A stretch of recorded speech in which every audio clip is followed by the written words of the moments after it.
Kamala was in on it. She covered up Joe's obvious mental decline. Our president is in good shape, in good health. But Kamala knew Joe couldn't do the job, so she did it. Kamala owns this failed record.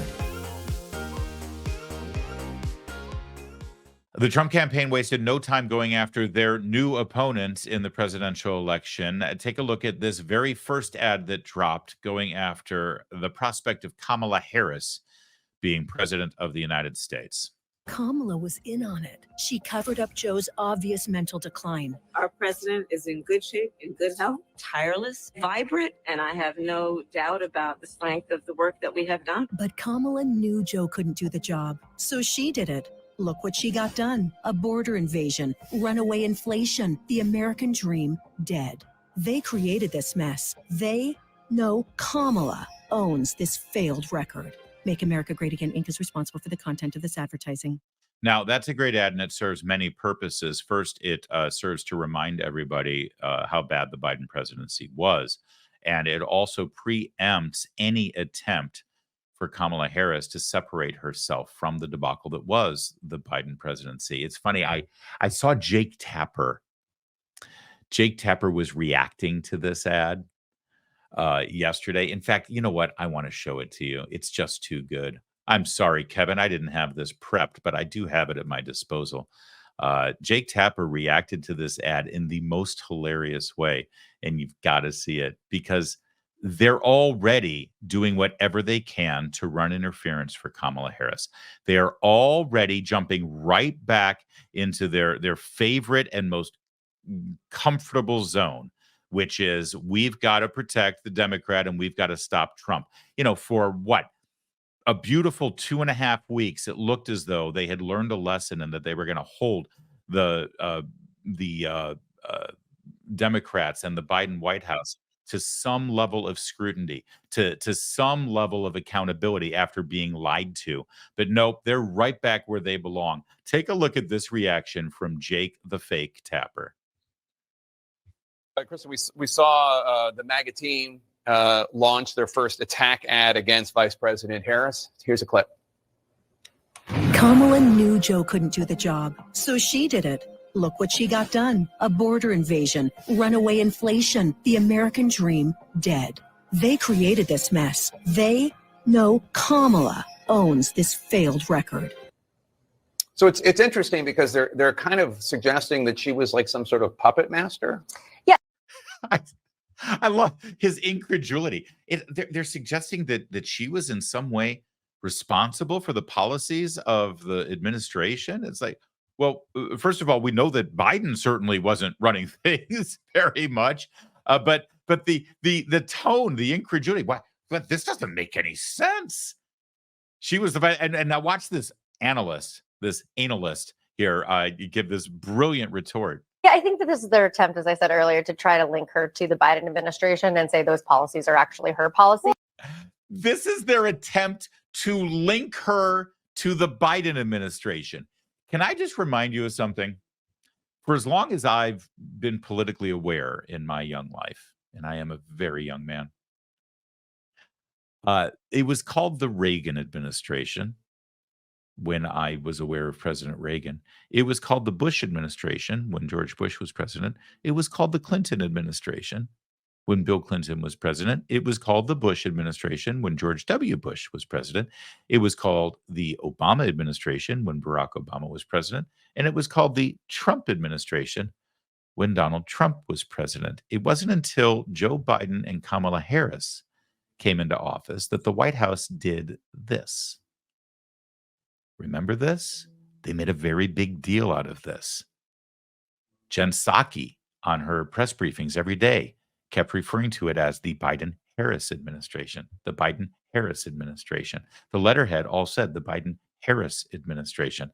The inauguration parties were all about the Biden-Harris inaugural. It's still there on the website. If you go to whitehouse.gov, that's where I got this yesterday. I screenshotted it. WH.gov. They're still calling it the Biden-Harris administration. They went out of their way. They did. They connected Kamala Harris to everything that comes out of this presidency. Well, she's the vice president, that's Right, fair. which it's not. And now she's So it's interesting because they're kind of suggesting that she was like some sort of puppet master. Yeah, I think that this is their attempt, as I said earlier, to try to link her to the Biden administration and say, oh, Kristen Holmes, national correspondent from CNN. This is how bad it is for them. And this is how stupid they're going to be, trying to run cover and do damage control and try to elevate this woman. Remember how they lifted Joe out of the basement and lied about him to drag him across the finish line? You ain't seen nothing yet what they're going to try to do for Kamala Harris. One other ad from the Trump people, which is very, very effective. Take a watch with me, will you? If you thought Joe Biden was radical, just wait until you get to know Kamala Harris. She's dangerously liberal. I am Kamala Harris. My pronouns are she and her. You know, for far too long, the status quo thinking has been to believe that by putting more police on the street, you're going to have more safety. And that's just wrong. You're confident this border's secure? We have a secure border. We're not going to treat people who are undocumented across the border as criminals. That's correct. People who are convicted in prison, like the Boston Marathon bomber, on death row, they should be able to vote? I think we should have that conversation. Abolish ICE. Yeah. Is that a position that you agree with? Listen, I think there's no question that we've got to critically re-examine ICE, and we need to probably think about starting from scratch. Alexandria Ocasio-Cortez's new darling of the party. She 60 Minutes this weekend proudly calling herself a radical, and she's promoting policies like saying that every single carbon emission in the country, every car, should be eliminated within the next 11 years, everything from a 70 to 80% tax rate. Do you agree that she could possibly, in this ideology of the socialist left, could splinter your party? No, you know, I think that I think that's fantastic. By the way, I do wonder how Meghan McCain feels about having, which was a great moment on The View. Meghan laid out a great question for Kamala, and that's a devastating moment for Kamala Harris. I wonder how Meghan McCain feels about being used in an ad for Donald Trump. She's not a huge fan. That's a great ad, and it emphasizes something very, very important. Kamala Harris has now sort of inherited a national campaign without actually having to win in Iowa or New Hampshire or South Carolina or anywhere. She was incapable of doing that 4 years ago. She dropped out of the race at 1%, even though she had more money raised than I think any candidate going in, maybe Beto O'Rourke, who was an equal disaster. Kamala Harris dropped out before she faced the voters because it was just that bad. Democrat voters rejected her. Why? Because 4 years ago, she was a California liberal. Most American voters during a primary process, especially even Democrats, are loath to vote for a California liberal Democrat. Why? Because we see with our own eyes what's happening in California. And this is who she is. She elevates all of those policies that have destroyed what was once the most beautiful, prosperous state in our country to the crap hole that it is right now. You ask Kamala Harris what she did about homelessness. She can't tell you. Drug use, criminal convictions, other than the people with a pocket of weed that got thrown in jail and used as slave labor. She loved doing that. But up and down the line, do you disagree with what Gavin Newsom has done in California on this? Do you disagree with what Jerry Brown did in California on that? What is it about California you think needs fixing? And she'll say nothing. She thinks California is the utopia, and she's ready to bring all of those liberal California policies to the White House and nationally. That message doesn't win in a primary process, but now looky here. She's been able to get the nomination without having to get her hands dirty in that process. Now, people will say Gavin Newsom has a chance of winning like that, and he represents all those policies too. Maybe, but believe it or not, he's much more likable than this cackling fool.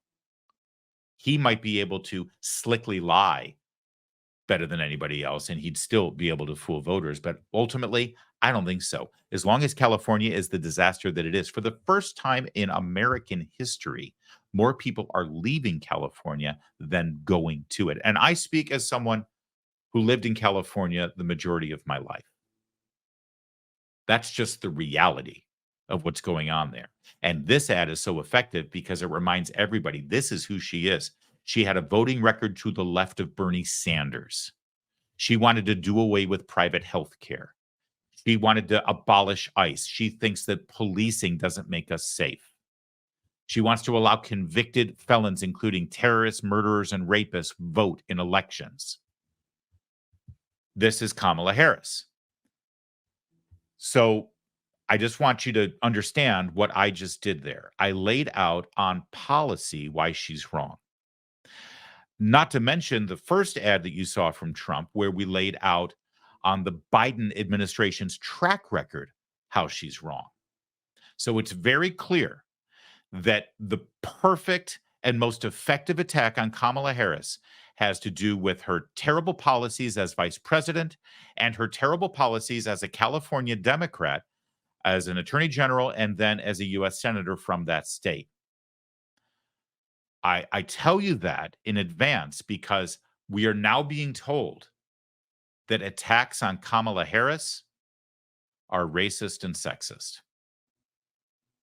Here's Morning Joe this morning.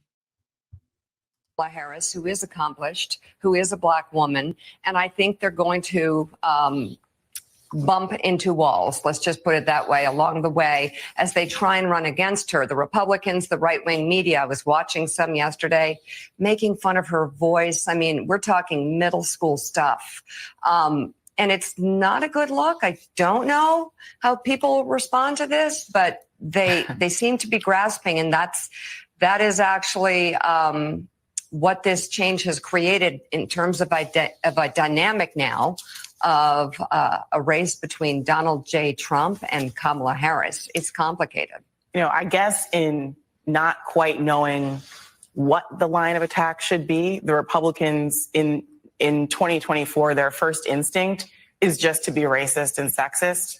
I guess that's right. Like a tick that they've developed at this point. The problem for... Can I just jump in here for a minute? Because it's pretty amazing. Mara Gay, she's the one who thought that Michael Bloomberg could just buy all of the votes. You remember when she had a math problem there on MSNBC? Before Mara Gay for the New York Times and Mika Brzezinski for MSNBC calls Republicans racist, as you just heard from Ms. Gay, don't you think that it's incumbent on them to give one example of a racist attack on Kamala Harris? Did you notice that? The only thing I heard was making fun of her voice, which, sorry, it's kind of fair game. And by the way, these are liberal Democrats on MSNBC who can't go a day without calling Donald Trump an orange man or making fun of his girth or making fun of his hair. And listen, even Donald Trump makes fun of his hair in brilliant fashion. That's what you do. You go after somebody for their policies, but you also remind voters, especially when it comes to voting for president, that you got to live with this person for the next 4 years. Let me tell you something. Hillary Clinton's laugh, her demeanor, her persona, that was a major, major obstacle that they had to overcome because she's just an unlikable human being. So is Kamala Harris. That's not racist. That's not sexist. They're just odious individuals, and they emit that odious nature right through the camera lens into your living room. That's a big deal. And they've been making this case. I mean, God, they made it against Richard Nixon back in 1960. Who would you rather have a beer with? Tricky Dick or John F. Kennedy, right? That's normal. But here's Mara Gay saying that Republicans are just naturally, instinctively racist without ever giving one example of what they've done or said over the last 48 hours about Kamala Harris that's racist. And her race is the least of the concerns about her. I haven't heard anything having to do with her race. I have heard things about her laugh and her voice, but that's not because she's a woman. It's because she's a lunatic or comes across as a lunatic. All right, let's get into it. J.D. Vance and for the Trump campaign is that any voter who is going to be responding to that by voting for them was probably not going to vote for the Democrats anyway. So what they're actually doing is they are motivating every Democratic voter, every fence sitter, every independent voter, and people who just are disgusted by racism and sexism and want to see a multiracial democracy continue to the polls. You know, when the AKAs hear that, they're going to march in formation to the poll. So that's the contribution that JD Vance is making. I mean, saying you should be grateful for this country, it's just all that is a dog whistle calling her uppity. Every Black voter in America knows that. So this is really not helping his case, but I guess that's just their go-to line. If when all else fails, just try racism. Right. Oh, there's the example. So JD Vance saying that Kamala Harris is full of criticism for this country and she should be grateful for this country. That's a dog whistle of racism. A dog whistle. Oh, I do love the dog whistles. You know what a dog whistle is? A dog whistle is a normal criticism that anyone would make in everyday life that someone on the left wants to assign racism to. And so therefore it becomes a dog whistle. It's a beautiful thing when you're on the left and you're intelligent and you get to sit on set on MSNBC with the New York Times logo behind you and just call whatever you want a dog whistle. So saying Kamala Harris should actually show gratitude that we live in the United States of America, that's a dog whistle, which is kind of rich considering Kamala Harris's ancestry out of Jamaica were literally slave owners. I mean, of the two people you see on your screen right now, only one of them has a direct link and legacy to slave ownership. And it's the Democrat, naturally. But then there's the sexism of making fun of her laugh, which I really, really love. Let's watch. She's also going to be attacked on whether or not she earned the job that she has. Oh, that's right. Sorry, hang on. This isn't about the laugh. This is about her political origin story. This is about what she did to get ahead in politics back in the halcyon days of the 90s in San Francisco when she was a protege of the very powerful mayor of San Francisco, formerly the majority leader in the assembly in Sacramento, Willie Brown. He had the biggest Democratic political machine in all of the state of California, and he took a liking to young Kamala, saw a lot of potential in her. And she rose to the occasion and delivered. And we're not allowed to point this out. She's also going to be attacked on whether or not she earned the job that she has and is prepared to get the job that she's campaigning for. We've already seen those attacks. The New York Post called her the DEI president. We have already also seen attacks on her gender. If you listen to the way some are talking in some of the social media that's talked about the way she laughs, the way she dresses. You know, I've seen that before and up close working for Hillary Clinton. So these racialized and gendered attacks are coming and have already started. Okay, he's brilliant. Let's just cut through the bowl here, okay? Her laugh is obnoxious. It's undeniably true. And it's grating. It's like fingernails on a chalkboard. It's like styrofoam being rubbed together. It's like having a nail pounded into your brain while you already had a migraine. And no, the American people do not want to live with 4 years of that. And reminding them of that is not actually below the belt, I assure you, number one. Number two, it's not sexist either. Number two, about her political origin story. As I just mentioned, let's just get to the blunt truth of it. She slept her way into politics in the Democratic Party in San Francisco. She just did. She gave Willie Brown exactly what he was looking for as a 60-year-old married man. She was 29 years old, and he got something out of the deal, and she certainly got something out of the deal. And when the New York Post refers to her as a DEI president, let's be clear what that means. Joe Biden, in picking Kamala Harris, specifically said, even before naming her, that he would choose a Black woman.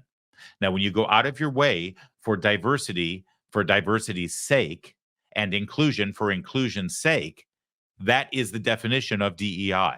She benefited from that ethic. She benefited from that perspective, from that agenda. It was demanded on Joe Biden that he pick a black woman. He said, you betcha I'll pick a black woman. Oh, really? Who? I have no idea, but I know it's going to be a black woman. And then lo and behold, she's the one who gets it, even though she never got a vote and she was unpopular and people didn't like her and she was a political failure on the national level, but she got it. So when you get something that you didn't earn, that's the E part of DEI. She is literally a DEI pick, and now she wants to be your DEI president. All right. Now, about that true, factual sexual escapade that led to Kamala Harris's political career, I want you to know that the Associated Press is on the job. Everything that I just told you about her relationship with Willie Brown and how she delivered what Willie wanted and how Willie then delivered what she needed to advance her political career, it's been fact-checked by the Associated Press. And their fact check is chef's kiss. Just, I want to hang it in a gallery. Take a look at this. Claim Harris got her start by having an affair with a married man, California politician Willie Brown. Now the facts. This is missing some important context. Brown was separated from his wife during the relationship, and it wasn't secret. In other words, yeah, 100% true. Absolutely accurate. And Megyn Kelly yesterday sort of stood up for herself for making such criticisms of Kamala Harris and pushed back on the idea that this is in some way sexist or inappropriate to point out. About on this on Twitter right now about whether her sleeping with Willie Brown when she was an up-and-coming inspiring politician in San Francisco is fair game. It's part of a pattern of her ascending to positions that she does not deserve based on merit for other reasons. First, she slept with this guy, Willie Brown, who was this extremely popular, powerful congressman out in California, in the assembly out there, went on to become the speaker out there. And he put her in two different positions that she did not deserve when she was only 29 or 30. He was 60. Already that affair is sus. And she was making the equivalent of 130 grand a year by today's money for meeting twice a month for these medical boards and another position for which she had zero qualifications. He was trying to lay the road for her political career. He admitted that he's the one who helped her win the role as DA. And she was sleeping with him. I'm sorry, it's fair game. Just one quick correction to Megyn Kelly. I'm pretty sure when all is said and done, Willie Brown put Kamala Harris in way more than just two positions. I could be wrong, but the affair lasted for quite some time. And two positions, that's not nearly enough for Willie Brown to get the job done on a regular basis. But we do know that Kamala Harris definitely got the job done.